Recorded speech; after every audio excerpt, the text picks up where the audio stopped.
But we got to go into segment 2 here. We're running late, and I don't want to keep anyone else waiting. I mean, one of these girls down here, they've been hanging out with us for like an hour now. But yeah. I'm gonna formally bring in your coworker, right? To start. I was gonna say we have a friend and we have a coworker. Yeah, so we have our coworker.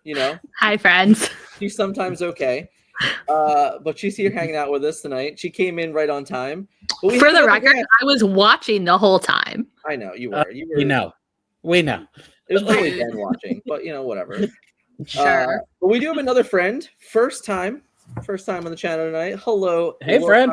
Hey, guys. How are you doing? I'm doing all right. Hanging in there. I love it. Welcome. Your first time here. So, First timer. The topic of the day, before we get into our true topic here, right? For you guys, you've been hanging out.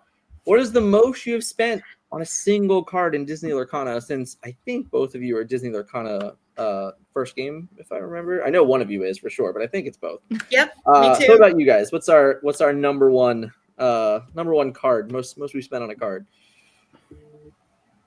You or me? Yeah, you. Go for it. You okay. So I'm actually more of a collector than I am a player. So my husband and I, when we first decided to start playing Lorcana, we decided we wanted one of every card, both in foil and non-foil, to just like set aside and not touch.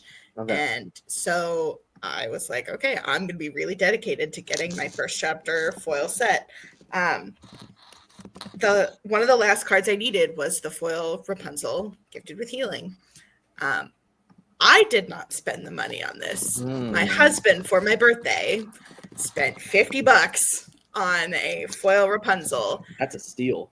The next day, after he bought it, prior to my birthday, so I didn't know this had happened yet. Yeah. We got first chapter packs like randomly at our LGS, and I pulled her. Oh, well, now you have two. Yeah, now we have two. So I'm just waiting for the right moment to sell her, trade her, do something with her. Yeah, so. I remember specifically foil Rapunzel was one of the first cards that I actually took out of the collection to sell, because there was a period of time where they actually hit triple digits, and I'm like, all right, I like shiny things, but I also like $100 bills. Right.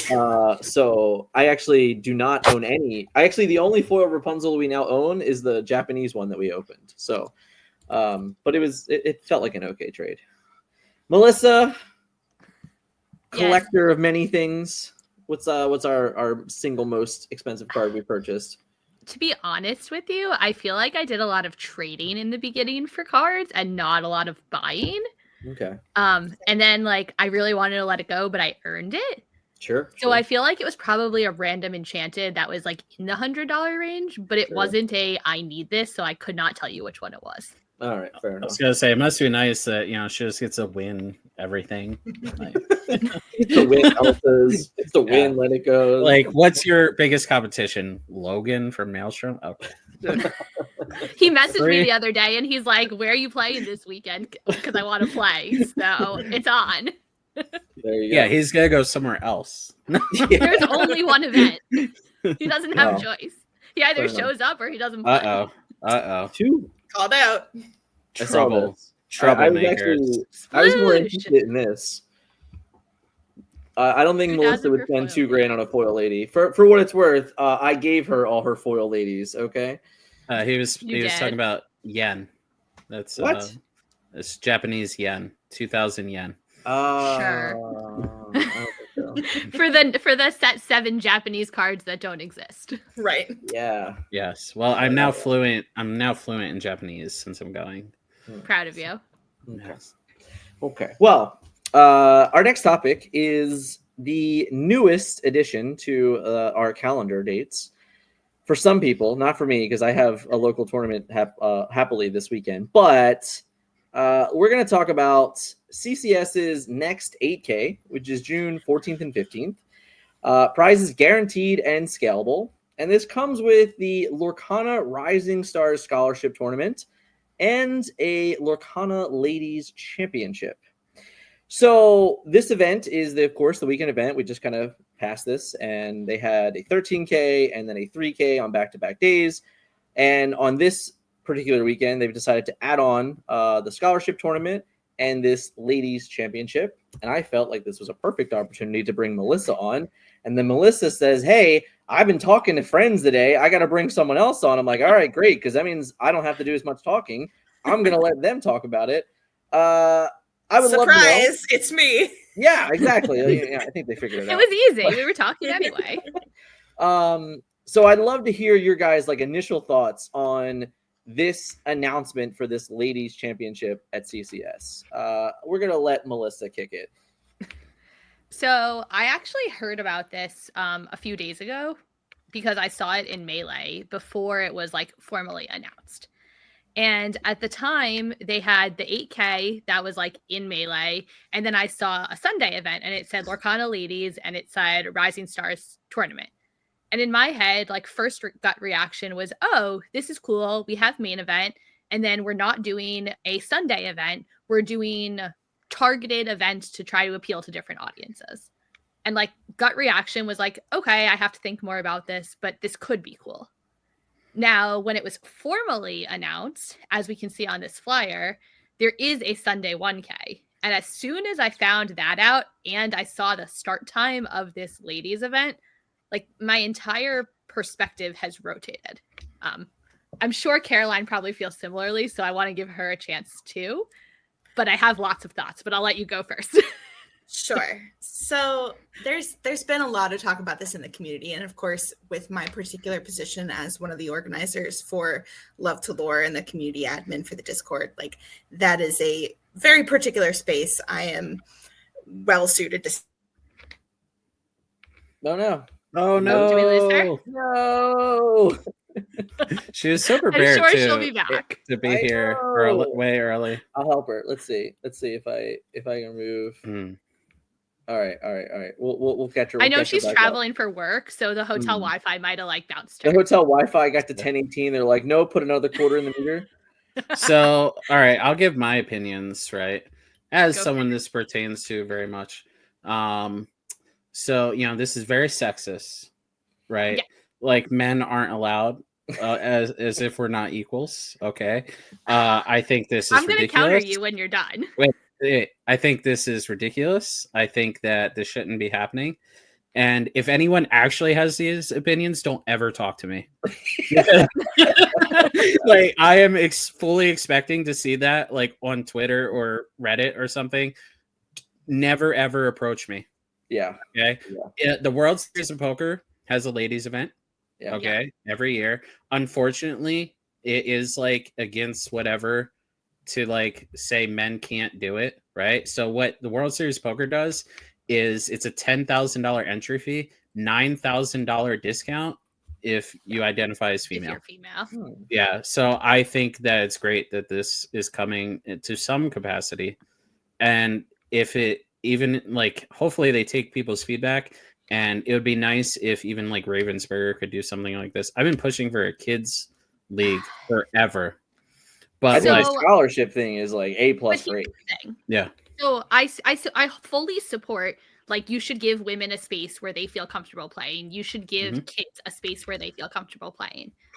Dan, I don't know if you have the melees, but the Sunday women's tournament starts at 10 o'clock. Yeah. Yeah. That's why I said take the feedback. Right. Like right now it's not perfect. Round 8. So like if I go down for the weekend, I have all intentions of playing in the Saturday event. You're now telling me that I can't play in a female event because I have to pick between potentially topping or like getting to top 16 or this other event? Like that's my first problem. I got problems too, but I'm going to let you keep going for now. My next problem is, let's say that I make top 16 or I don't make top 16, whatever the case may be. Are we back? Now, Caroline's back. Are we sure? Let's let Melissa finish her train of thought, and then we're going to let you just have at it. All right? I promise. So Melissa, go ahead. Hit you're me playing with the in the event. I play round 8. If there's round 9, I play round 9 because I'm still in contention. Maybe I make top 8. Maybe something happens, I bubble out, or I lose a round, whatever the case may be. Now I have missed my chance to play in this female-only event. Or let's say that I wasn't in a spot where like I'm X2. It doesn't make sense for me to play. So I say, hey, normally I would play in the 1K, which turns into a 2K, 3K, whatever the case is. That's guaranteed prizing. Now you're telling me that I can play in a female-only event that's non-guaranteed prizing, and like prizes are going to scale based on like how many people show up? Like that doesn't feel great as a competitive player. Like I'm going because I want to play. I want competition. I want to play for stakes. I don't just want to play if I'm traveling. Yeah. I'm gonna just choose to speak last on this subject. I don't have anything good to say about it, unfortunately. But Caroline, please, you were so close to tell me some really, really good information. Very passionate. Yeah. And then you had to go and put a quarter in the Wi-Fi for the hotel. So I'm gonna give you. It always happens like this, right?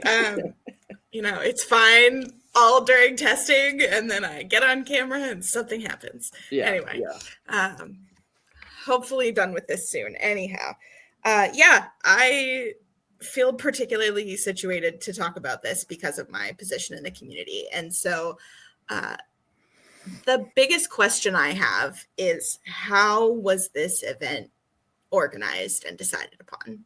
Yeah. Because if you actually involved women and other marginalized gender players, I seriously doubt that they would have come to this conclusion. Yes. That this was the right way to go.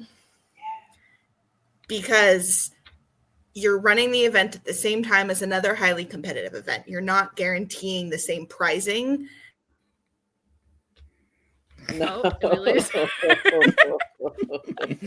We're doing it live. No. Yeah, so I'm sure someone's gonna suggest it at some point, but why is this not just on Friday? Why is it not Friday? Yeah. There's a store very close to them running 1Ks now on the Fridays before CCSs. Yeah. Like, just shut those people out. Like, run your own event. Don't let other people make money off you. Yeah. Like, CCS is why people are traveling to Georgia. Yeah. And I know a lot of people that played in this CCS, or not a decent amount, went to the 1K as well on Friday. Yeah. Which I was unaware of. Yeah. Like, I think there's a time and a place. If you want to give kids a safe space so that they can play against I don't want to say less competitive, because less competitive isn't the right word, but an environment where the kids don't feel pressured because they're playing against friendly, their own type of people. Like, put AJ into a tournament with a bunch of other people. Not to put all AJ's business out there. I was willing to take him to CCS. Right. And he didn't feel comfortable since he hadn't been to another large tournament, and there was over 300 people. I wish there was something that sploosh. They're closed on Fridays. They can unlock the doors. They own the place. So anyway, yeah. I wish there was an event. Did we go to our phone? Yeah. I think that's what we did. Smart. I think we switched to the phone. And I believe AJ can hang with the boys. Yeah, it's just a matter of when I was 12, I was nervous about everything. People forget that because he is the prodigy, that he's 12. Yeah. But I only bring it up because if you have a under 16 tournament, it gives him a space where he can say, I am the best, I want to win. But he doesn't have the pressure of potentially pairing into Kurt Spice or Zan or just anybody who might intimidate him just because of who they are. Yeah, name more terrible people. I didn't. I'm just kidding.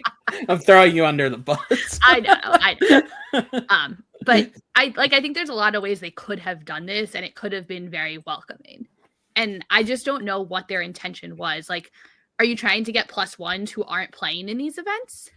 Or are you trying to just get people to play? Because now you're asking me to make a choice. You're asking Caroline to make a choice on where and who and what event you're going to. And like, if you're telling me that I don't even know what the number is of people who would play.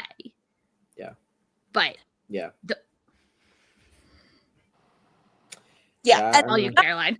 Not just that, but like there are so many other ways besides doing a segregated event that you could make the space more welcoming for women. Like let's start with that. Like let's make sure that there are accommodations in place for women to be safer in the space. Let's make sure that we are having a diverse tournament organizer staff and judging staff. Like, let's make sure that women have the ability to get a judge to come stand at their table when they have to go handle something with a kid, or like, let's find a way to offer trial. And this is like stuff we talked about on the women's roundtable on Monday night with the Illuminators, like that they could do in DLCs. Charlie's is running essentially stand-in DLCs right now. Yeah. And they are leading the pack in terms of local stores organizing events. If y'all want to be the leaders in the space and also push diversity in the community, these are the kinds of things that you need to be doing, not segregating events out. Yeah. Yeah. Also, you start to get into this sticky situation of, okay, well, who gets to decide who's eligible? Sure. Because we're going to be in Georgia. Who is a woman can get very fraught. Sure. In the South very quickly. I live in the South. Like this is something I've been dealing with for a long time, unfortunately. And like that is one reason that Love to Lore is not a community for women specifically. It's a specifically community for marginalized gender players, because it's not just women who have trouble, being seen as equals in the TCG. It's non-binary folks, it's genderqueer folks, it's trans folks. Like this could turn bad very quickly. I'd argue it already has, but for sure. But like, I think there's a. I'm not going to say that because I don't actually know what it is. I would say I think there's a way to turn it around, but I can't come up with like a concrete way to turn it around as it currently exists. I think the best thing that they could do at this point is to talk to folks in the community, like me, like Melissa, like that's like the craziest thing, right? Because honestly, when Melissa sent me like the screenshot of the melee, I was like, I mean, I have no idea, right? Like, and my literal gut response was, hey, Katie, who's friend of the channel, I'm making fun of her all night with the tag, but like friend of Forbidden Mountain, Katie, I'm just like, hey, Katie just worked with them, maybe she knows something, reach out. Like, and I asked her and she had no idea. Yeah, so like, I mean, they just had Katie and Clara literally commentate for 2 days, and a day later, you can. So 20 Lore is who's responsible for Katie and Clara. Sure. Right.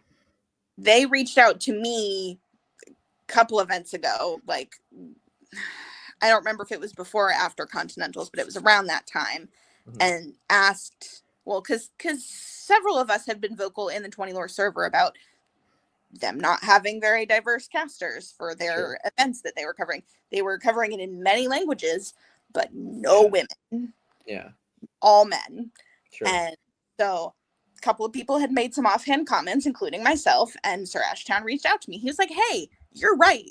We do need more diversity. I was like, okay, great. Glad you recognize that. Yeah. He asked me for my recommendations, and so I sent him a couple. Katie was number one because she'd been killing it on ICO, and they went from there. They did their first event. It was a little bit hectic back and forth because it was kind of a last minute thing, but like they developed a really strong relationship with them. And Clara told me she's really been enjoying working with that team. So like, very positive overall from my understanding. I reached out to Sir Ashdown and Rob about this event to try and get in touch with somebody from Charlie's and try and figure out what's going on with this. And they have pointed me in the direction of a contact email. So it's my understanding that 20 Lore is also not necessarily involved in the organizing piece of it. I'm sure they're not. I'm sure they're hired to be a stream company, you know? Right. Yeah. Unlike none of this is at them. But like it is, you know, like their name is on it, you know, so that doesn't necessarily help. But yeah, so man, I think this is incredibly stupid. I think it is incredibly insulting. Actually, you know, like I cannot tell you how many times I have a conversation with Melissa and it literally starts like this. It's like, well, I want to say how I feel, but I'm going to be an asshole, right? Because like at least just twice a week. It's just like, it's just a fact, because it's like, whenever you see something like this, I have like nothing other than going like, how is this not insulting? You know, like how do I not respect you more? Like that is like literally my instinct reaction to this. I'm just like, I mean, they had to have a conversation, and then I can understand how it might be well intentioned, but the thing is, if you've not brought women into the room, if you've not spoken to people about their experiences, if it's not about opening that door for people who you know have felt left out, who's the space for? Yeah, that's exactly what I mean. Like, is it intended to be a +1 event? And like, I don't want to sound rude by saying that, but we all know that there's a lot of wives, girlfriends that are just there watching. Like, are they just trying to say you can play in something else that's not the side event? Yeah. Right. And that's what it feels like to me. And like, I don't want to be a part of that. Like, if I'm taking a day off on Friday to travel and I'm spending a whole weekend with either like a train or flying or driving and then like an Airbnb or a hotel, I'm going because I want to succeed. And like, I need to put myself in the best position to play with the best players and to have a legitimate experience. And I'm just afraid that what they're doing is not going to give us that opportunity. I'm saying the generic us, like that opportunity. I just think, and I know for a fact that, you know, most players, or honestly, most people are not like me. I sit down across, I don't like, the gender of my opponent is irrelevant. You know, like it's not important. Like we all paid the same amount to play in this tournament. We are all on the same exact level of player. So like, you know, outside of the kid thing where I'm like, okay, like this is, you know, in all honesty, in some situations you have to sign a waiver for your kid to play in a tournament and things like that. So like, this is very clearly different, right? They are different rules between children and adults. There should not be any level of rules for men and women in the trading card game space. Like, we're all there for the exact same experience. So when you announce a tournament like this, you know, I think that there is that initial reaction of like, oh, okay, like, you know, all right. And then you see the other and you're just like, wait a minute, like, why now, you know? And I think when Melissa really brought in the home of the idea that there was also another tournament going on the same day that was guaranteed prizing, that was scalable, as we know. And it's like, okay. And I said to Melissa, I'm like, Melissa, let's be honest. All right. You were in a CCS room. There was 226 players in it. How many women were in the room? We said maybe 30. Maybe. I think right? you could I don't get even know. A max of 30 people to play. Right. On a good so team. Now what you're telling those 30 women is that on Sunday, if you want to, you can play in this like really small side event. If none of you make top cut or none of you are in contention, it's going to start at 10 a.m. and we're just going to pay to like whatever the entry ends up being. So I said, like, even if 20 people sign up, great. What is our top, like, what is our winning prize? Like $200? But like the 3K that got scaled to infinite is going to be like, you know, $1,000. You're literally just telling your own players, oh, hey, here's like this really shitty side event that like I don't even know why you would want to play in. And that just it just bothers me. It really does. The other argument that I have seen is that it provides it has the potential to provide a dedicated space for women where they don't have to worry about guys being obnoxious or sweaty or whatever. And while I agree that that's valuable, I think it's also a flawed perception. Yeah. Like why not just like actually punish the asshole, you know? Bingo. And also you're just encouraging the fact that like Mr. Burns can go be an asshole to somebody else. Yeah. You're literally saying like, oh well, you guys just go over there so this guy can just continue being an asshole. Like that's actually what we're saying here. Right. And the thing is, who's judging the event? Who's TOing the event? Are they also all women? Probably not. Like, does that safe space actually exist, or is it an illusion? Yeah. Can I just say, and Melissa can back this up, I will never lose to a woman in Disney Lorcana. You lose like literally monthly. You literally throw the deck at me at least once a month. Oh, what I meant was I cannot beat this woman at Disney Lorcana. It's ridiculous. Neither can Logan. Melissa does not need to be put in another tournament. Yeah, it very much would be like putting Luca or AJ in a kids division tournament. Like it's just Luca has openly said he does not want that for himself. I understand that. Like we're here to play. And I've talked about this with Dan when we've interviewed before. I've talked about it on other streams and like podcasts I've been on. Like it took a long time for people to recognize me as another person and not just like the chick in the room. Like I don't need to just be put in another corner now because of that. No. Yeah, we have few enough women succeeding in the game as it is. We don't need to be segregated off in a corner. We need more of the top players welcoming us into their testing groups. We need more opportunities to be given for scholarships like this kids tournament. You know, if I know CCS in the last one did some kind of like buy situation in the first couple of days. If they really want to increase women's representation at the top, do a lottery, give some of them a buy. Right. Like that's then. Yeah, I mean, I don't think that personally, I don't think that's good for your cause, you know? So I hear you, but I it's one of those where that's not gonna help. That's not gonna get the respect that you guys want, right?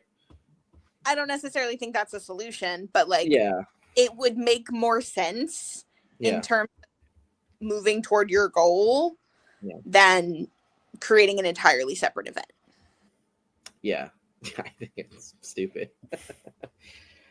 Yeah, that one's frustrating. I'm just glad that, you know, like when Melissa messaged me, I'm just like, oh man, I don't have anything nice to say. I don't know what I don't know what to do. It was one of those moments where I'm like, can I call you on the phone so I can get an actual vibe? Because text is bad, right? Like I get into a lot of trouble when it comes to text. So like it was really one of those, like, I got to know that it's not just me and I'm not like just some, so hearing it from you guys is great, you know. Well, like Caroline and I were talking earlier today, and I even said to her, I was like, hey, I'm going on the TFM podcast tonight. Like, I want to make sure that as someone who's a bit more competitive than a lot of the other people in the Love to Lore Discord, that I'm not misrepresenting the situation.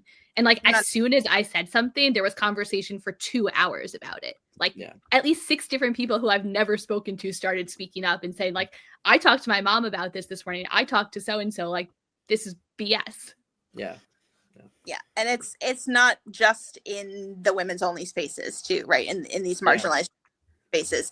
I'm in a casual play Discord, where there are a lot of women, but there are also a lot of guys too. A lot of content creators, lots of folks who also play competitively are in this Discord. Knive came in yesterday, having seen this, and did like a sanity check. He was like, "Is this good or is this bad?" Actually, I wanted to ask. Is this a flower? I wanted to ask the women in the room. Yeah.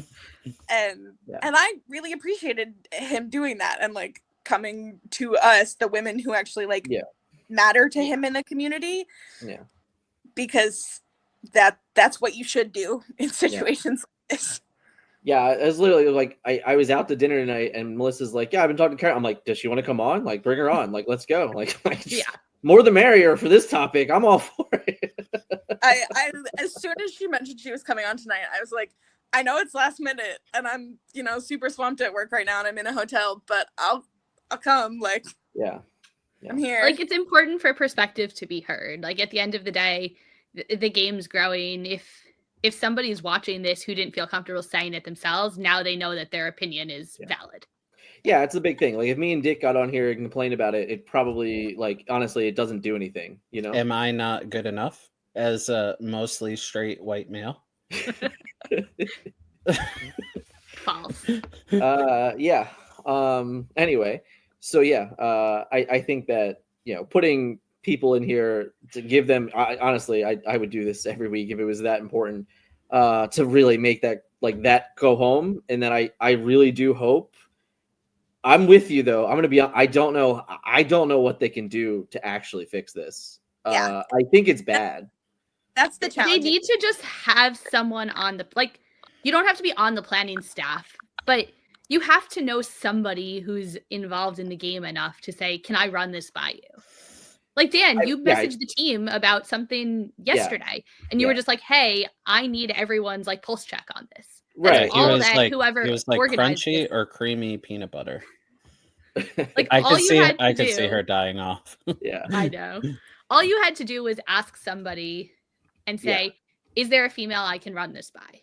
Yeah, I don't know. Like, obviously, I don't know how small the staff is. I don't know all the information. Like, I just think that, man, this probably does look like this is a great PR move. This is a great let's go get them. Man, I think that it's gonna blow up in their faces like it already has. Yeah. So I am working on a message to the organizers, to the shop. Some of my fellow organizers in Love to Lore are pitching in, so we can sort of get the language together that we feel is both. We want to offer perspective, but we also want to make sure that we're being solution focused. Yeah. And that's the thing that I think I'm struggling with right now is how do we help? Because I see the impetus and I say, okay, I want to believe that this is in good faith. Yeah.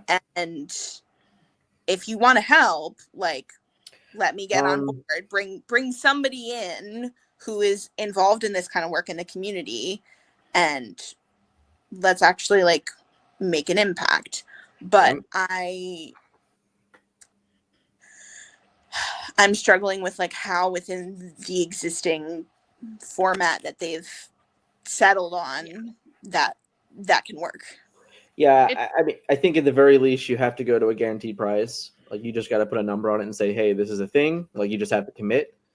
That would be solution number one. And in my humble opinion, I don't think it can be less than what is matching the other option. I think it's got to be a 1K. At the very least, you started as that. And hey, if you guys get 80 women to show up to that and you make it a 3K, I will be praising it to the heavens. But at this current juncture, I might honestly be shocked if they get 30. By the way, this is all done, so. Well, and the other piece of that is, in terms of attendance, a lot of those +1s are taking care of kids. Yeah.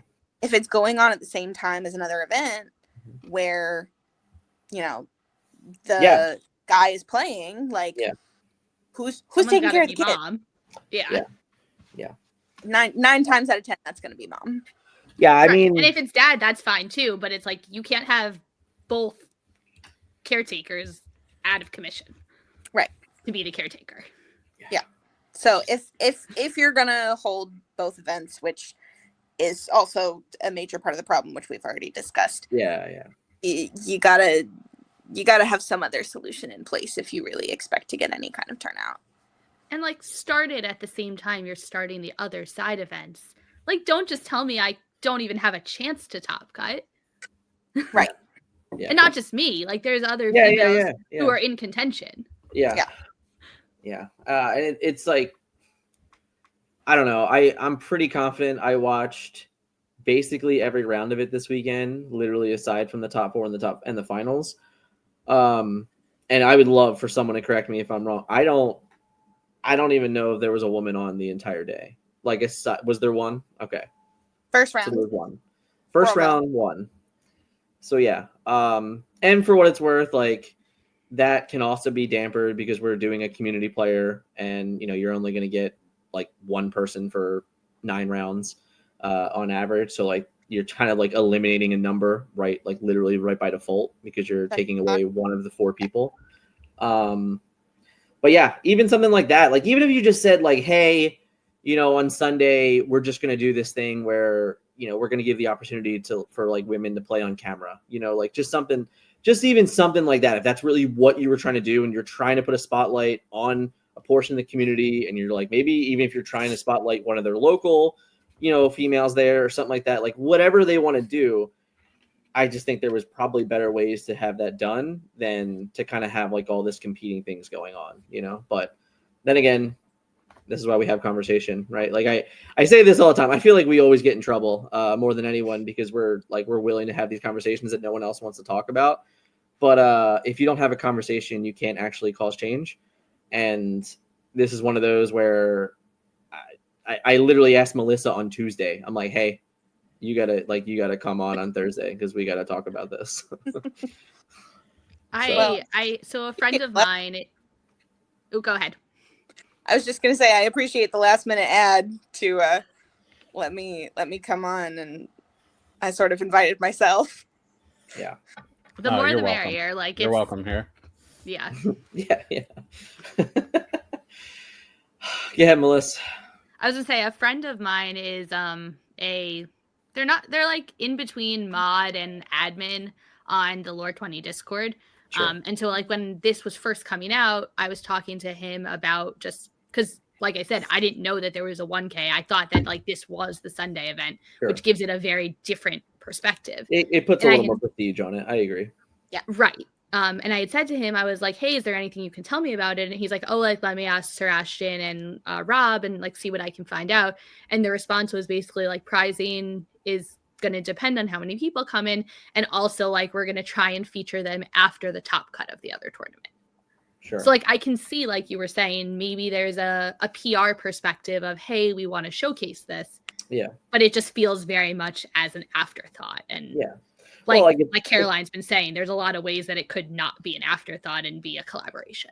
Right. It's also like notable that they didn't go to the Sunday event this time, like when the finals ended, the stream ended. Right. So it's not even like they gave themselves a time slot to continue. Like they said, nope, that's it. That's the show. So if the main event goes till 5-6 o'clock again, like, are you guys even going to have the opportunity, or is that tournament even still going to be playing? Like, you know what I'm saying? Like, so what are we doing then? Right. I just feel like this was like just not thought out at all. It was just like, hey, let's make a banner for it and send it, and that is not the way to do things. Especially in a time when people are itching for tournaments and like itching for reasons to travel and go to events. Yeah, it would be one thing if like you were creating a banner event specifically for women and that's all the event was, or like specifically for marginalized gender players. Like, sure, great, do it, send it. Like, make sure that you're including those people in your organization. But like, if that's what you want your banner event to be, by all means, I'm here for that. Let's get some more of those people featured in the community and elevate them, you know, raise their names up, get them some recognition because they deserve it. Because there are lots of other people playing at the same caliber as Melissa that y'all don't know their names because no, I mean it's a fact. There's no denying that. I'll flip first up. There's no denying that truth. Like, I am blessed because I have Melissa here, right? Because like at the end of the day, like the work that she has done over the last year, I've literally been able to witness that. And I'm sure there are 10s and 20s and 30s of other Melissas out there, but you know, we have no idea. Like, not to go all the way back, but like Dan, almost a year ago, you did the interview like of me and like where I was in Lorcana. Yeah. And like when we went to Atlanta, the amount of people who just came up to me and like stopped me and were like, "Oh my God, I know who you are." I didn't know how to react. Yeah. Because I was not expecting anybody there aside from the people I traveled with to know who I was. Yeah. And there was at least 4 or 5 who said like, "I saw your interview. I want to be you. Like, I can't believe you're here and I get to talk to you." Yeah. Yeah. I ironically, there's one other woman that I talk to very often. And she's down actually like kind of in Dick's area. And she's another one that like I spent Gen Con with her. We talk with every DLC. Every once in a while we'll DM and like we'll just chat the game and stuff like that. But like literally, like aside from that, you know, as a person that covers the game pretty much like unprofessionally, you know, like I would be remiss to say that like I could name like 10 women. I don't think I could. I could probably name 5 or 6. I don't know that I could name 10. That sucks. Straight up, that sucks. Dan, I have a whole team that's 13 people. That's what I'm saying. Like, you know, like that's what I'm saying. I'm listen, if I am anything, I'm honest to a fault. Like I just, you know, like that's truthful. Like it sucks. No, and that's the thing, right? It's like you have these gaps of like there's so many reasons why we're not seeing that. They're not getting the coverage, they're not getting the space in the community and the respect in the community. They're also not getting invited to these, you know, top conversations, these testing groups, these teams, which is why we have our own team in the first place, is to try and pull some of this TCG knowledge that exists in our community that they're not getting invited to elsewhere. But like teams that can pool resources and, you know, have Airbnbs together and drive together and, you know, take a van like SSP did. Like we don't necessarily have that luxury as a team because we're so spread out. Like we have folks in the UK and we have folks in Colorado and California and all over the place, right? Like, so we don't have that ability necessarily, but we at least can test with each other. Yeah. So we're starting small. We're doing the best we can, but like we also are only one group of people, and we should not be responsible for elevating everyone. Yeah. Everyone should be responsible for elevating the people around them. Agree. Very hard to agree. Give us the deets. Where do people find Love the Lore? Discord, Instagram, sometimes Twitter. We're talking about getting off that platform because it's a hot mess. I hate that. I literally only went there today because Melissa told me Katie did something that I could make fun of her for. That's it. It's the only reason I was on Twitter today. Like there was, I didn't even go back. Like I wanted to make fun of Katie for a minute. That's it. You keep mischaracterizing Katie. She does not like the Forbidden Mountain. She likes the Friendship Mountain. Yeah, yeah. So, but yeah, that's the only reason I was on Twitter today was to make fun of Katie. Other than that, I got nothing. Like it's no reason to be there. Just don't. But part is primarily, and again, this is a community that is specifically for marginalized gender players. We appreciate support on our socials, and whenever we pop up in competitions or on streams like this. But our Discord space we do reserve just for marginalized gender. I don't think Carolyn can actually see, but this how can we boost them? Right? That's the question. Following on socials. No. Oh, we lost her. And amplifying our messages. We're back. You were gone. Sorry. Pop in, pop out. Okay, go again. We're back. Lots of our folks are involved in content, so amplifying their content. We have Enchanted Kim, we have myself, Kim. we have I love him. Illuma Queer Lens, our team captain. She's a streamer. Clara is involved in the community. Katie's involved in the community. All right. The good news is support the women and the marginalized gender players in the community. That's basically the answer. Is hang out in their stream. She just named every single person that I actually do know for sure, which means I know more than I said earlier. So I already feel better about myself. Look at winner. Natalie's in there. Natalie, yeah. Natalie's there. I actually had a very fun conversation with Natalie today. Rebecca's in there, just saying. It's also Rebecca's birthday. Happy birthday, Rebecca. It's Rebecca's birthday. Happy birthday, Rebecca. It's still early on the West Coast, so but yeah, happy birthday, Rebecca. Anybody that you see who is not a man in the community, support their content, follow them on social. I think my wife is also in there, if I remember. Kylie is in there. She posted her dots recently. There you go. Okay. Fair enough. That's actually how I found her, is because she was in my server, and I was peppering her with questions about your team. Oh man, you're like, how terrible are they? Before I said it was. Hey, is this person on your team? I think they are, but I can't confirm. Yeah. It's hard when there's 47 members. Yeah. We're much smaller now, so yes, we got rid of some of the weight. Yeah, I'm still here. I'm half the weight, but. I want to say I appreciate you coming on here with me, putting your reputation on the line with all the disgusting things I say. It's very scary going on a live stream with Big Durns. I know. Big Durns kept it pretty PG. Yeah, I do appreciate you coming on.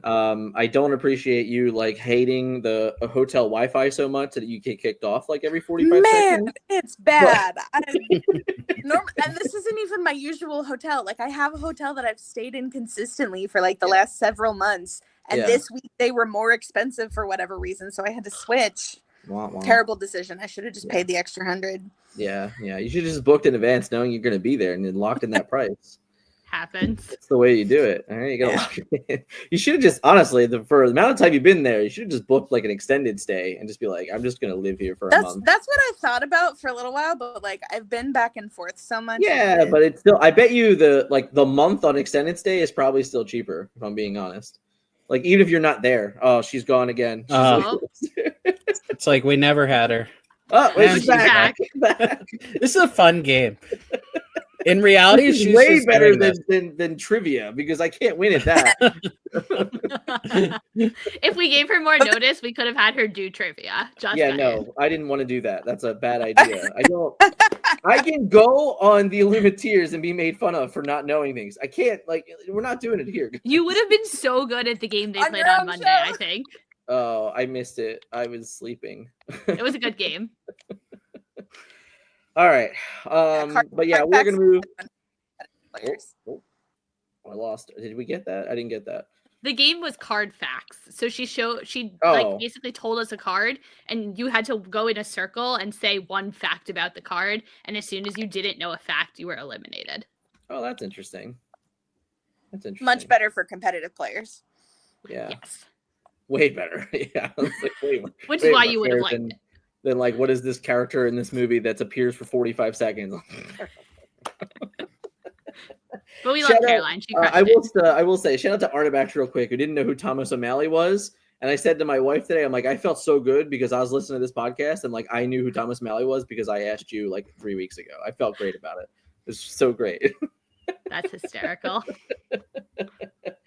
But we are going to move on to our final segment here. And thank you guys for coming on. Melissa, you guys can hang if you want to, but I'm giving you an out right now to leave before I start ranting about something else. I'm going to hang because I think I know what's coming.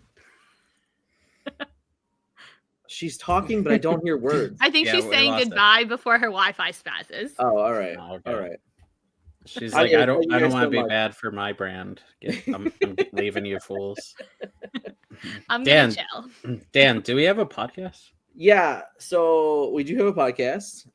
It is Into the Unknown. It is on Spotify and on YouTube Music. There's also a new one that started recently, which is The Morning Climb, which is what I've been doing. Live streams been turning into those, which are also on Spotify, and I believe they're also featured on YouTube Music, but maybe not yet. But yeah, so we are on Spotify, we're on Twitch, we're on YouTube, we're everywhere. Yeah. I'm a SoundCloud rapper. Dick, how you feeling, buddy? I don't know why. I'm just asking. All right, so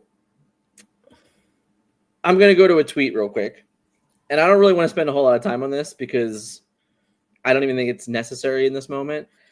But our friend Wochuk put out a tweet. He said the latest Zancast is only 4 hours old, and already the comment section makes me think this game is doomed. Seriously, where the hell is Ravensburger? You can't just disappear for months while everything turns to shit and expect people to be angry because Jafar is coming. First and foremost, thank you very much, Wochuk, for this tweet. I think it's 100% A+, and I'm very grateful that it exists. And I think that CCS this weekend, in some cases, had nearly 1,000 viewers between both channels that were premiering it. I think that it might have even done like potentially better numbers than the DLC Melbourne was, just based on the timing of it.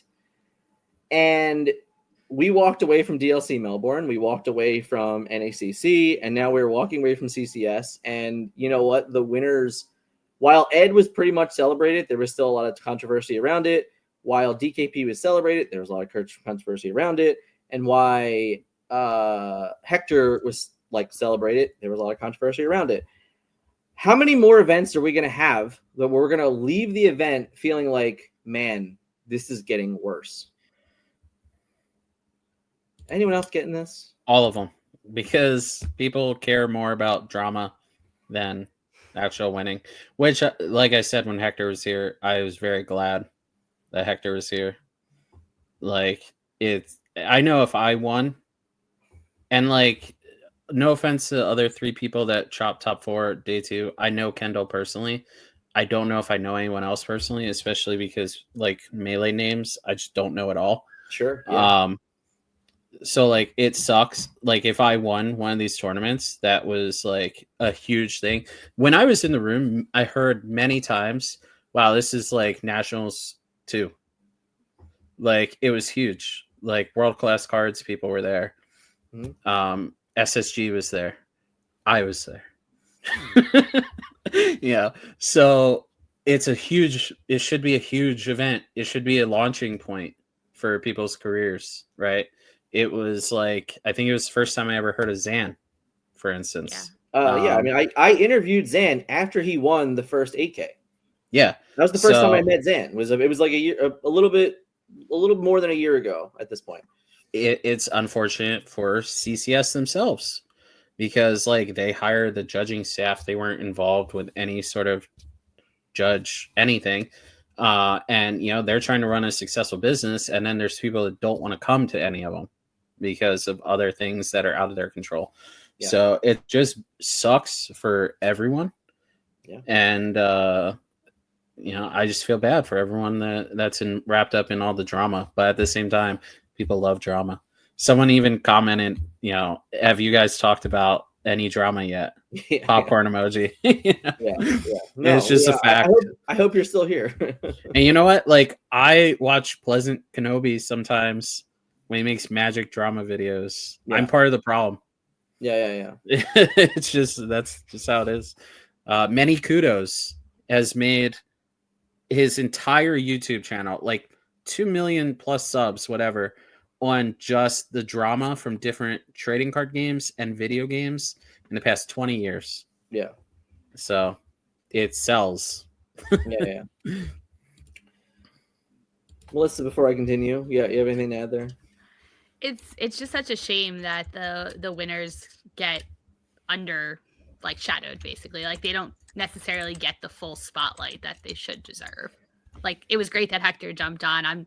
I think he said he came from the Freedom Gaming podcast. So like amongst his friend group and people who know him, they want to make sure that he's getting his time, because like the larger community is not embracing that or asking what his deck list was. They're just saying, what happened with so and so? This is all I hear about. And Yeah.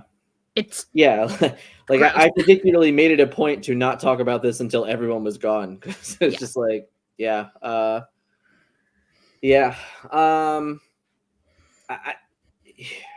man. Also, I can't believe you featured Wochuk. Come on, guy's an absolute troll. He knows nothing. I think Wochuk has had many good tweets this week. How dare you? How dare you? Listen, I go on Twitter once a day, guys, and I always see this tweet. I'm just saying, it must be good. It must be Me good. and Chuck are fighting for the same space in this community, and we take up a lot of space. Okay, so it's a big fight. You ever see Godzilla take on King Kong? Yeah. Okay, this is what's happening with me and Chuck. Maybe you can duke it out within the next weekend. Who's the king of the trolls? Okay, but no, he's a smart guy. I'm just kidding. He's a good guy. Jorge wants to know what the drama is. If it's about your Cheesecake Factory opinions. No, that's terrible. Cheesecake Factory is trash. Thank you. Can I high five over the internet? I backed you up. I said there was no way Dan was eating Cheesecake Factory. Yeah, I mean, I think that there's a lot that was done wrong this week. I think that there was a lot that was done wrong at the tournament. I think that every single time we see these, and the more feature matches we get, if we're being honest, the more we see problems. And while I do not necessarily agree with to the extent of like how one player is being chastised for a single play, I think that the conversation has to continue happening, because the more times this happens and the more times we don't talk about it and the more times it doesn't get brought up, it's literally the same conversation we just had 10 minutes ago about another subject. It's just like, if we don't talk about it, people are going to just continue to get away with literally everything. And while I love the idea that we are, we want to be friendly to new players that actually make mistakes, I completely get it. The problem with that is that players that are not new, that are taking advantage of players like those new players every single round in every single tournament, are just getting away with it because the majority of the player base doesn't know any better. So yes, it sucks for someone to come on and make a mistake or not make a mistake, whichever one you want to lean today, doesn't really matter. The core fundamental problem of it is it's going to keep happening until the rules are changed. It's going to keep happening until Ravensburger actually steps in and changes things, makes it easier for judges to make the right decisions or make better decisions, right? Like those are kind of the portion of the problems. And it's like, it is without a doubt one of those problems that we cannot continue to come away from these events, and the majority of the conversation about the event is the potential cheating that's going on in tournaments. Yeah, I'm not gonna lie. After researching more, it gotta sound like a shill.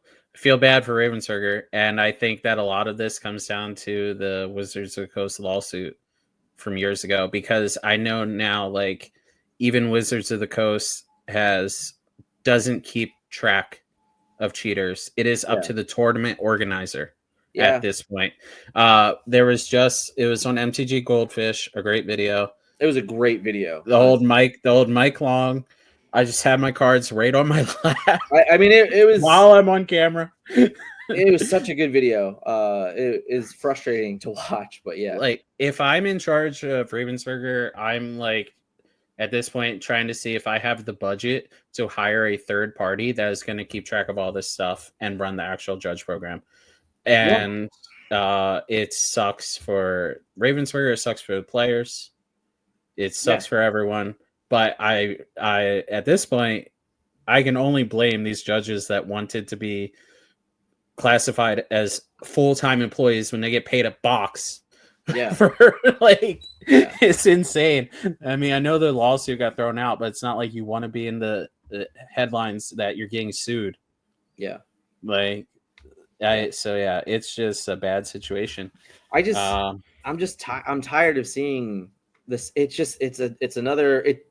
You're in another city, another state, another country. It's just the same story after all these events, that these things they're not getting better. They're actually probably only getting worse. And it's just starting to feel really poor. Like it's one of those where I think that it's going to turn away players. Like if players honestly think that they are just at a disadvantage by not cheating, that is like the worst position that we could ever be in as card game players. Like it's one of those where like I guarantee you people watch this weekend, and honestly I can even confirm it on Twitter. Like I can go and I can see comments. People are like, I'm never going back to CCS.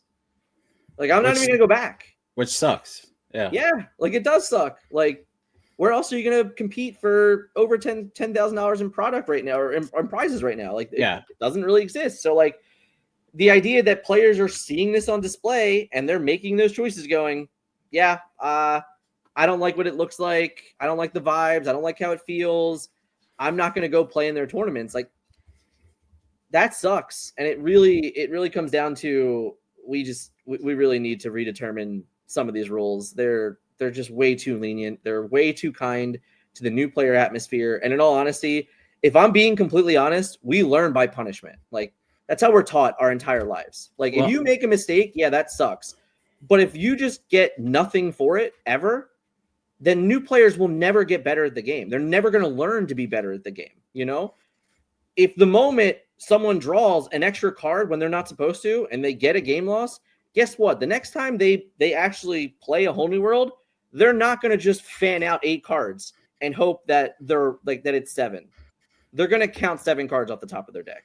We're not going to make that mistake again. So, like, if there was actually more, then there would be less of this anyway, because the new players would learn better. They would understand, like, oh, I'm not allowed to make that mistake. I need to be more aware of what's going on. And then the cheaters who are literally taking advantage of it at every given turn are, like, now they're like, oh, crap, like, I can't actually risk getting this many game losses. Like, I can risk getting 3 warnings.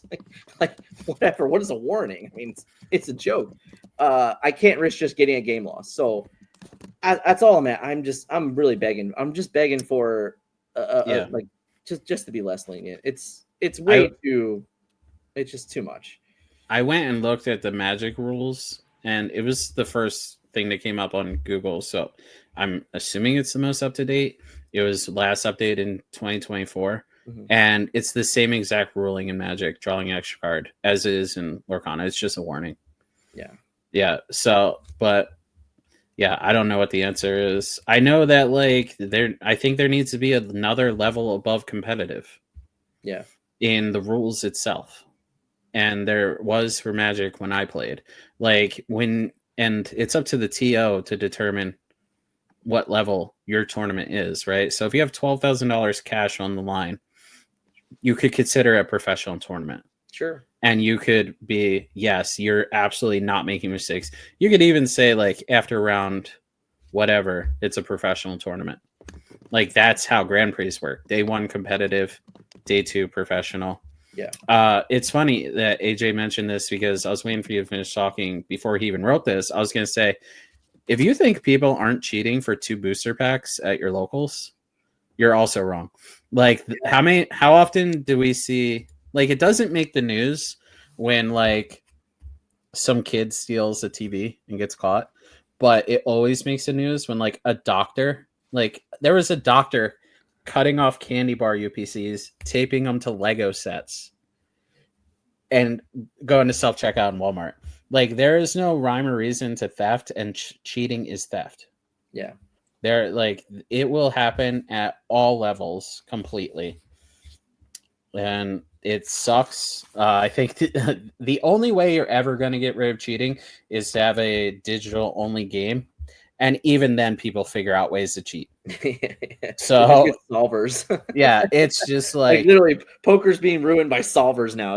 Like yeah, well, even like if you had you have ghosting, yep, you have multi account queuing, yep. stuff like that. Like there's so many things that people are doing. There have been websites that people have hacked into and saw the script Yep. and could see their opponent's entire hand.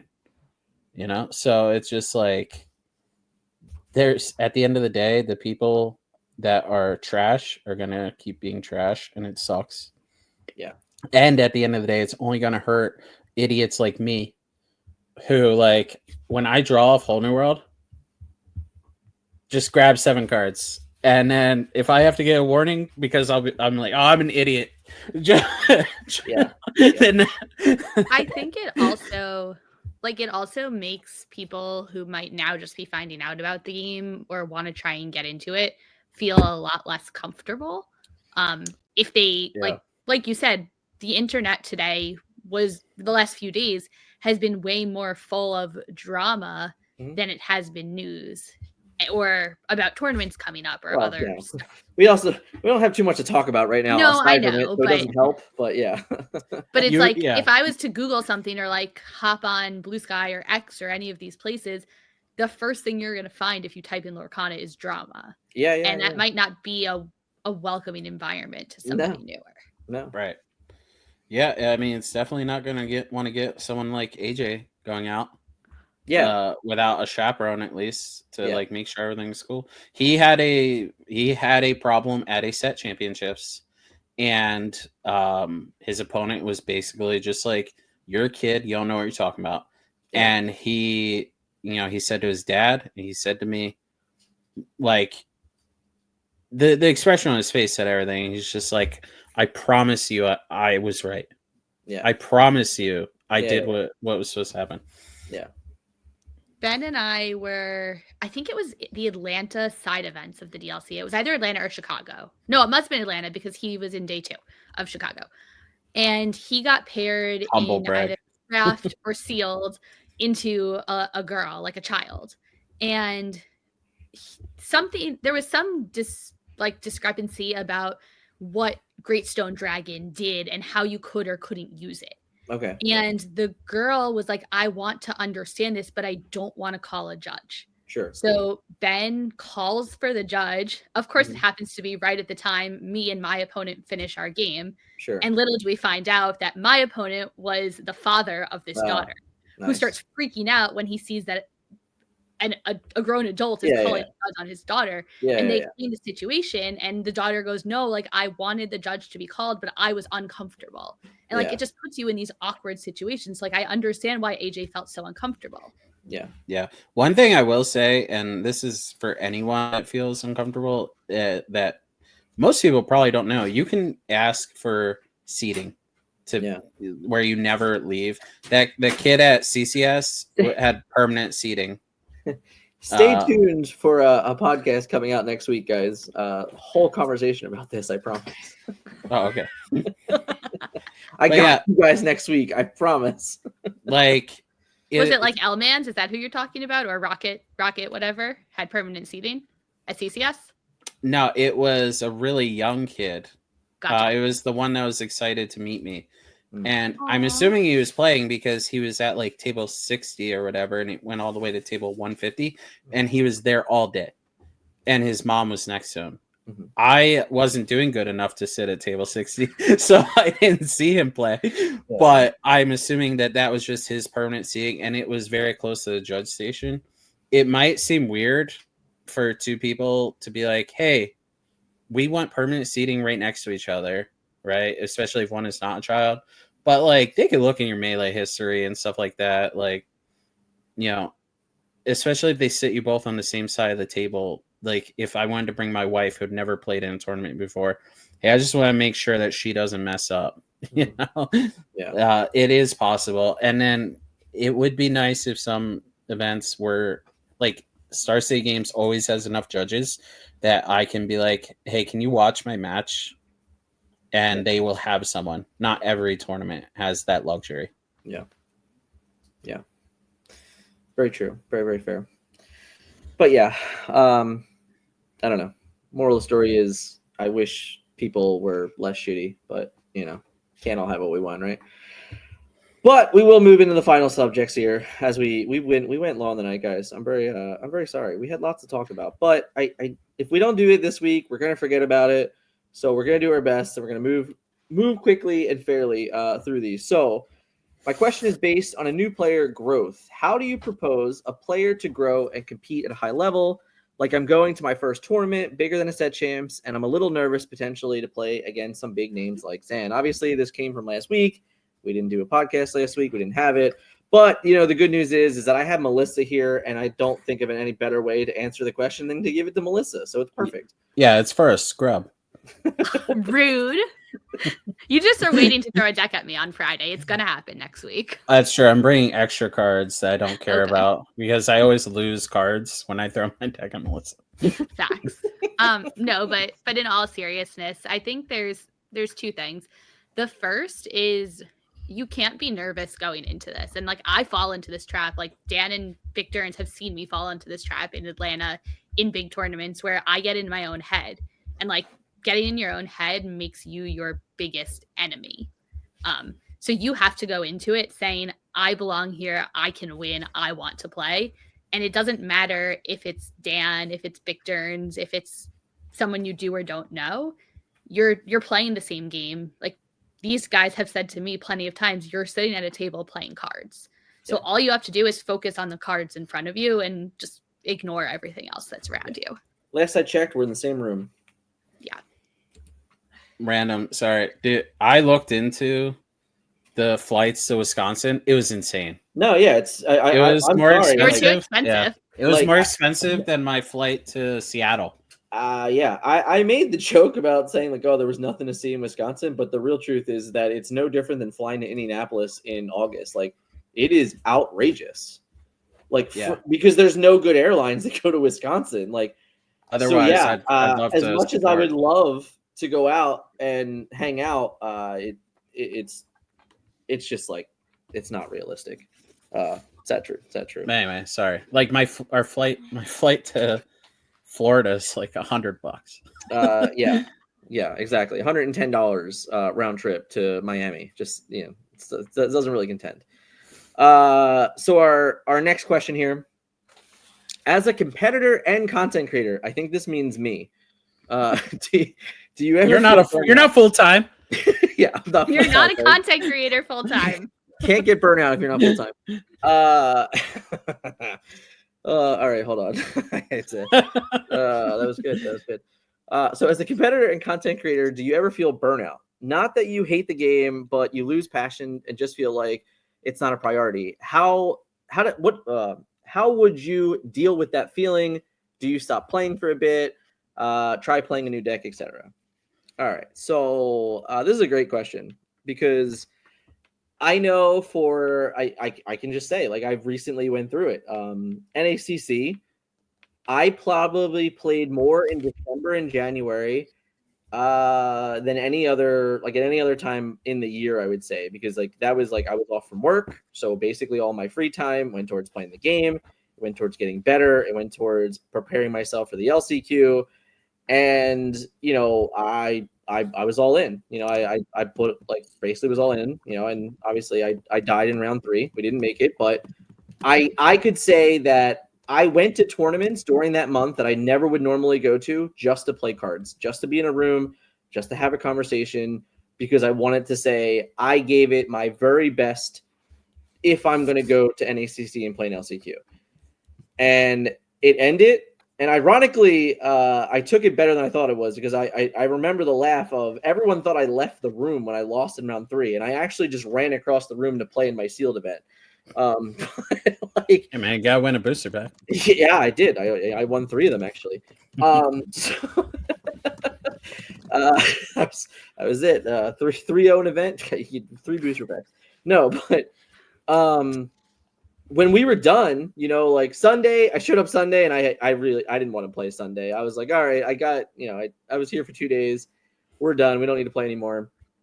But, we did Disney for 2 days, which was great. That was a fun experience with the team. And then I came home and I think I made that first video, and I think I just like took 2 weeks off. I think that like me and Dick came on here Thursday nights. We had fun, we had a conversation and stuff like that, but I don't think I made any real content like really in that time. I think I even made the set champs video like maybe the night before set champs or something like that. So very unlike me and like how I attack content and things like that. But it is one of those like, what? I love this game. I honestly think that I have put more time and effort into this game than any other content creator out there. I truly believe that. And if I'm okay saying, what, I don't need to make content for 2 weeks, then that like it just kind of proves to anybody like you're allowed to get burnt out, guys. Like you're allowed to take that opportunity. So it is one of those like if you got to take a break, the game is always here. It's not going anywhere. As much as we complain that we don't know when Worlds is, we don't know when DLCs are, like I'm still going to Miami next weekend. I'm hopeful that on Tuesday I get to do a really cool thing and announce something really awesome that I'm doing this year and that someone else in this room is doing this year. But we're not ready to announce that yet. But like, I love this game, and if I gotta take a break, I'm gonna take a break. If you love this game, you gotta take a break. Take a break. Super simple and easy answer. All right, so Charlie here. Actually, gotta make this full screen because this was hard to read. Question for the podcast tomorrow. As it looks like you're going to talk about the cheating issue, I've accidentally drawn a card before and called a judge on myself. The funny thing was my brain talked me into it. I've so often joked that Julieta is a fake Rapunzel, and my brain in one set championship somehow convinced me to draw 2 cards instead of just 1, like Rapunzel can. Realized immediately, called the judge. I know my opponent didn't want me to lose. We laughed afterwards about it, but we needed to correct the board state. I received a warning. I was sorted. We moved on. I hated the feeling. I felt so bad. I'm not sure about Melissa, but I know for sure that myself and Dick have absolutely called judge on ourselves. I actually scared my opponent one time.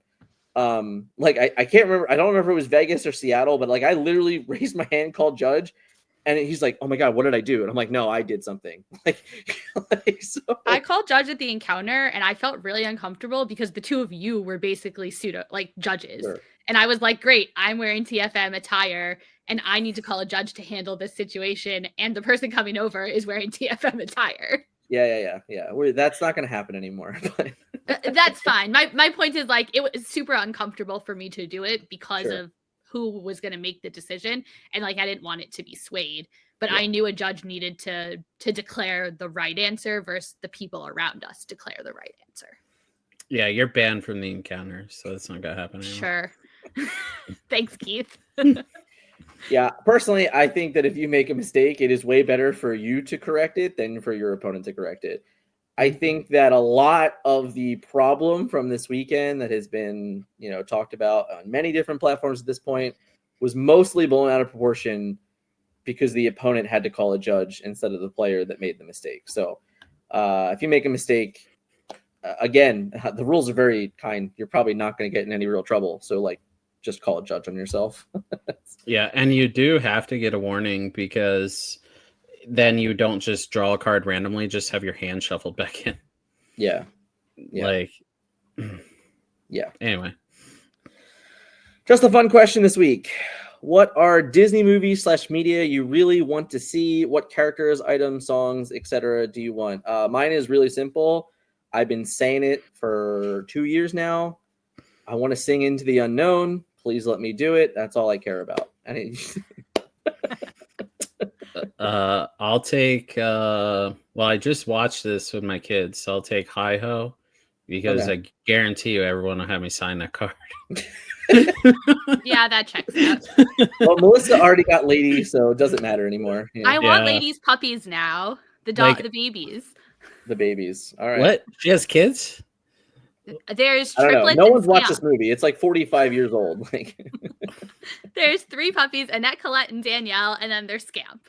I can't believe you know these names. Scamp. Oh yeah. I mean, I can believe it, but I can't believe it. I've never watched the movie because I was poor, but I have sold the DVD since I'm in North Carolina where you can't get internet. Shout out to AJ. Yeah. Pack rush or draft? Which event would you prefer to see at a set release? If it's pack rush, I'll just go home. I want draft. I want to play for something, not just like the Yeah. one pack. I mean, I don't like either of these options. Just give me 6 packs, let me build a deck, and move on with life. I'd rather draft. I'd rather draft than be sealed. I don't want to rather draft because I think drafting with players that don't know how to draft takes way too long, and I don't feel like sitting there. I already, for me as a player that can build a 40-card deck, very simple because I just removed 25 bad cards on average. I really dislike the idea that I had. We get like I think where were we? Somewhere where we were, they said that it was an hour time limit to build your deck, and I'm like, oh no, please don't, please don't do that. Like that's so bad. It was NAC. Can I go get dinner? I protested that at a store, and the owner was like, "Well, not everyone's good and famous like you."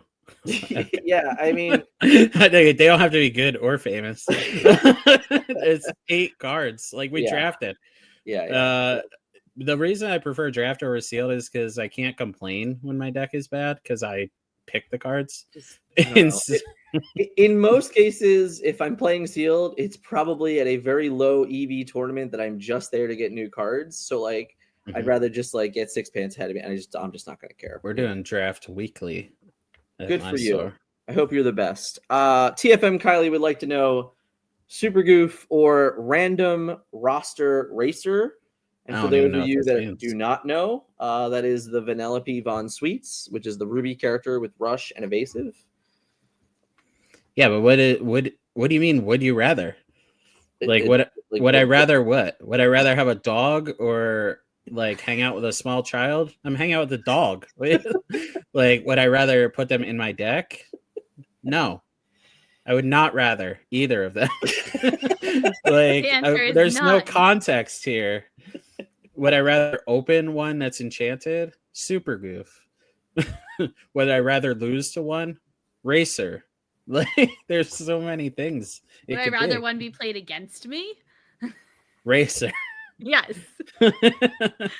Yeah. I don't know. So, I'm pretty sure she's asleep because this ran really late. But yeah, well, she needs to step up her question game. Okay. By the way, we're at 248 now that you mentioned the time. Simulation is confirmed. Chat knows what's up. They probably don't. But they're all simulation anyway, so it doesn't matter. We only have like 13 Facebook friends, so like true. Thank God.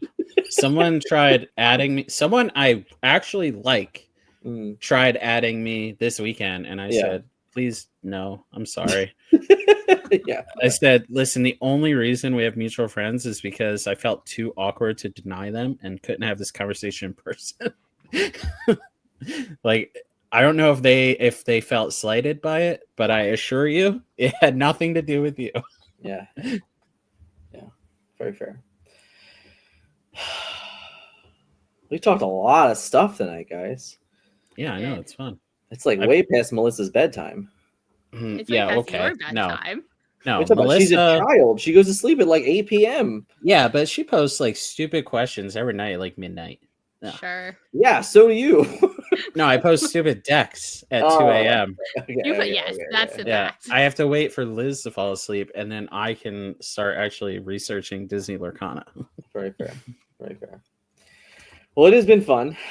Chat, you guys have been great tonight, per usual. Lots of subject here. I do have to highlight Nate real quick because this was a joke that we were talking about. No, we're not doing that. That tournament did not make the events video that comes out tomorrow, featured by Big Turns and TFM Melissa. Oh yeah, it got vetoed. It was never gonna be an option. I know. I don't even know what this one is. Yeah, no, it was like it's like a $25 win a box tournament. It was not good. It was a really bad tournament. But before we get out of here, I will do the right thing. I'll go check out Twitch and our friends over there. It looks like Breezy's still live with Lorcana After Dark. Well, we're not rating him. He did nothing but talk shit. I'm not sending anybody to Breezy. Watch your mouth. Breezy gets no love tonight. We're not rating him because our viewers don't want to be bored to death. That's why we're not rating. And he's still playing this puppy garbage. Oh my god! I threw that deck. Puppies are not garbage. That deck is absolute trash. It is unplayable trash. It has ruined my life for the past 2 weeks. I've tried everything. It's awful. All right. Unless you're playing socially, then it's great. Didn't sorry you you get feel beat that by way. puppies one round of the tournament? Yeah, it beats one deck, and I was playing that deck. Very, very fair. I told Fair Ghostly, I told him if I was not paired to him, knowing what they were playing, I wouldn't even walked over to the table. Like I'm over there just to hang out with him. Like he Ursulaed me, I play with my hand revealed. Like I'm missing like Oswald triggers. He's like, "Don't you want Oswald?" I'm like, "Dude, I can't win." Like, what are you talking about? Yeah, I guess we'll highlight CC real quick. Should be fun. Should be fun. It's Monday on night CC. ICL on Twitch. I'll be there. At the Wizard. He'll be there. He's streaming it live. It'll be on YouTube over on the ICL channel. It'll be fun. Should be a fun night. Maybe we'll Yeah. even get an appearance of Wonder as a cat. I mean, there's been lots of Wonder Cats. I don't know. Until there's an actual Wonder Wizard Cat, I don't know that I care. I want to see the Wizard Cat. Like, I think that's kind of cool. So, like, They're talking about the wrong puppy deck in chat. no, but hold on. So, like, hold on. We gotta talk about this real quick. We're at dinner tonight with Scott, and we're talking. I hate Twitch, guys. It ruins my computer. We're not rating anyone right now. And we were talking about the prices of cards, and it really makes me laugh because, like, Tramp is still like a 50-cent rare, guys. Right? Like, it's not even $1 yet. But Perdita is like $1.50 rare. Make it make sense, guys. Make it make sense. Collectability. Yes, Churnadogs. Churnadogs is terrible. No, it's I don't not. care Make what it make anyone sense. It is unplayable. Oh, it doesn't make any sense. All right, hold on. If you told me my opponent was Sapphire for 9 rounds, I'd play it. Otherwise, ugh. God forbid your opponent has Diablo. I played 3 Tramps and 2 Chernobyls, and they were all banished. But my opponent drew 30 cards. That sounds painful. All right, we're gonna send our raid off, and then we are gonna get out of here. And thank everyone again for hanging out with us tonight. You guys are awesome. And yeah, adios. We'll be back later. Lots of streaming in this weekend. Lord 20 Pro streaming the world class cards. I will likely be sitting in chats while cleaning my house. So that's my plan. But yeah, tomorrow night also ICL. Don't miss that either. I guess there's that too. And then there's Lord 20 Pro. So yeah, lots of thing going on. But yeah, thank you guys for everyone hanging out with us tonight. It was a lot of fun, a lot of chats, and we'll catch you guys next week.